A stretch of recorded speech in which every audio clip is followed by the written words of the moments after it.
The hostage release, which was hoped to start today, is delayed, with the Israeli government saying it won't begin until tomorrow at the earliest. So what exactly is behind the wait? Joining us now is Israeli government spokesperson Eylon Levy. Thank you very much for being on with us. Can you give us any detail about what's being worked out right now and why the hostages won't be released until tomorrow at the earliest? Hamas is continuing to psychologically terrorize the families of those hostages. They've been kept incommunicado for nearly 50 days now in inhumane conditions.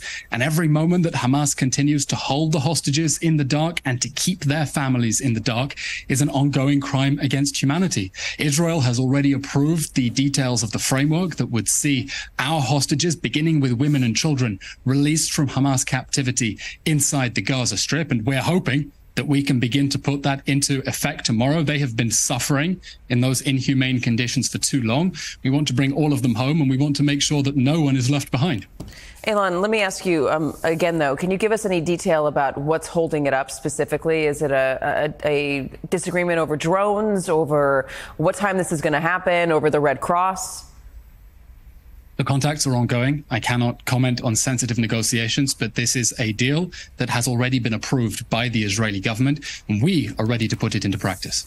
The Wall Street Journal is reporting that Hamas is now denying, according to an Israeli official that they cite, Hamas is denying the Red Cross from getting in to see the remaining hostages, the ones who will not be released. Can you confirm that?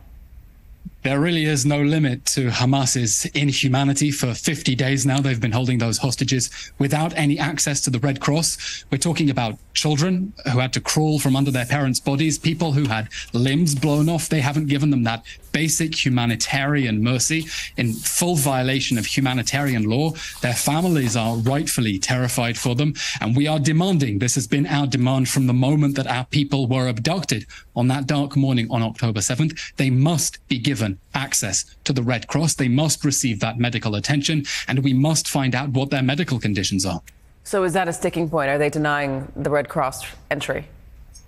We are demanding that they give access to the Red Cross to our hostages. There is no excuse and are for they holding refusing? them in inhumane conditions.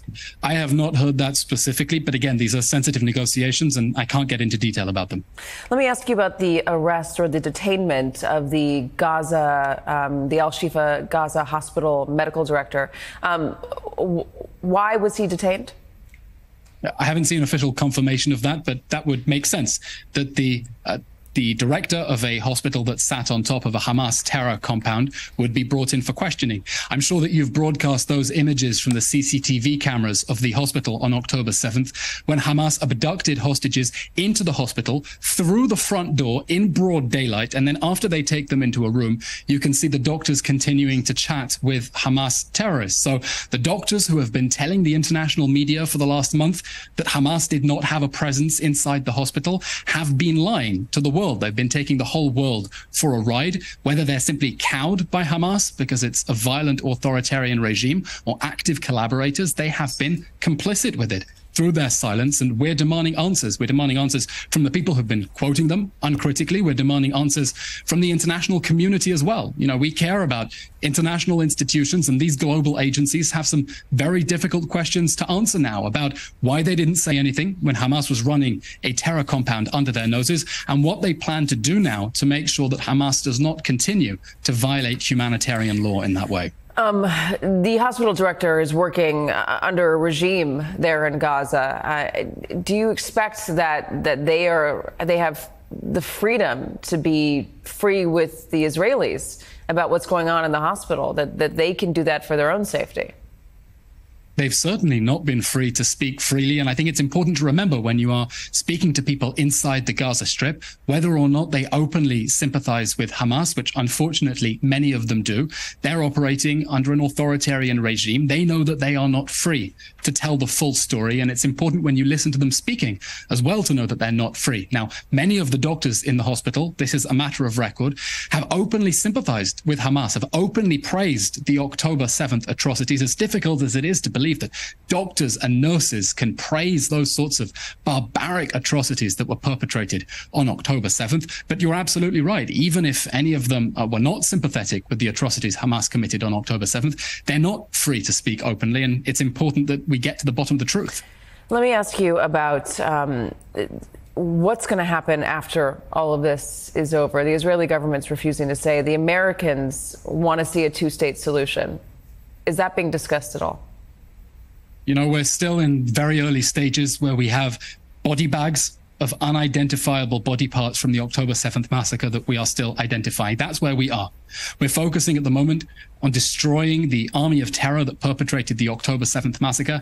And we hope that what will happen with the Gaza Strip is we'll give security for the people of Israel, who will no longer have to live in fear, and new opportunities for Palestinians if they understand that terrorism is a dead end. We think that what has to happen in the Gaza Strip the day after Hamas, I wish it were next week, but this is going to take longer. There's going to have to be demilitarization, but also de-radicalization.